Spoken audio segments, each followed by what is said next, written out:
nostalgic psychological horror. And that's interesting, the mix, you know. But talking about nostalgia, there is a lot in the movie. And I want to ask you, if you have too much nostalgia in life, could be a problem. Yeah, I think that's true. I think that's sort of what the movie's about. Is it healthy to want to go back all the time? I think that's something that a lot of people feel, is that they have, nostalgia for a period they never lived in, with the idea that everything was perfect back then. Of course it wasn't. Like, no decade was perfect. And so there are people that want to retreat back, and, people use that phrase, the good old days. But the truth is that wasn't the case.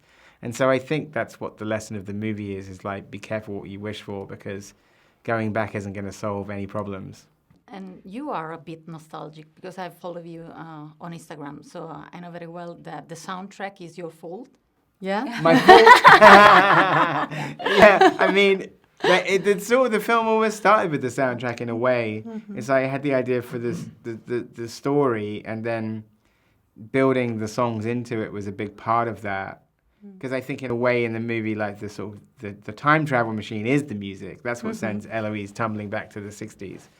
But also it's like I love that period, and I love the songs from the female singers of the time that are melodic but kind of melancholic at the same time, and sort of tinged with sadness, and, they're very evocative to me. But you leave the audience with a question. If you could travel in time, you would do it? But I want to know if you find this answer. I mean, I probably still would go back, but I think my terror, which is what's in the movie, is going back and not being able to do anything. Oh, yeah? I think the thing is the, in a time travel film like Back to the Future, Marty McFly can go back and change the future. But in this film, like the sort of the bleak kind of answer to that is you cannot change what's past.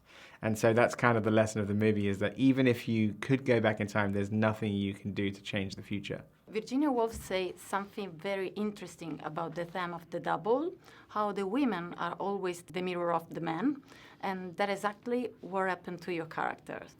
They reflect each other for the bad and good things. What do you think?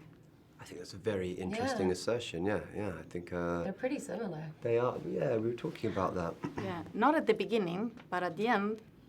I mean, well, no, I think what first unites them is that they do have this appetite. They do want more for themselves, and they want to have fun on that journey. And so I think they're pretty evenly matched. Yeah, and sort of with a few different choices and a bit of luck, it might have been a completely different story. But then we wouldn't be sat here, and there wouldn't be a film. If it was a happy story, then we'd be like, yeah. And what do you think defines your characters? Clothes, cars, and, Cigarettes, yeah. And for Sandy, I do think it's that hunger.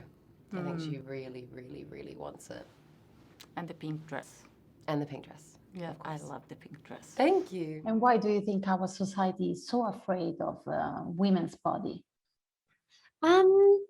I don't know. It's just been taught to us for a really long time. It's ingrained in society, and I think it's a tricky thing to answer, because it's been like it goes back so far.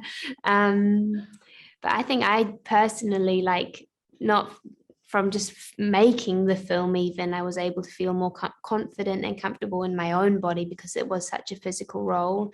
So I hope that from watching the film, other young women are able to feel some kind of empowerment, maybe, or the anger that they feel for Sandy and her experience will fire them up somehow. Please tell me that you took away from the set the white trench. I did not. No. No, unfortunately not. I think oftentimes they like to keep those key pieces of costume, because there might be reshoots, or they might want to put them on display somewhere. So I did not go home with that. I wish I did. I didn't. Over the past couple of days, I've been hearing that Edgar, the director, and Krysty, the writer, had taken mementos and had cheekily stolen things from set and have them up in their office. And I was like, I missed out. I didn't know I could do that. I was too well behaved.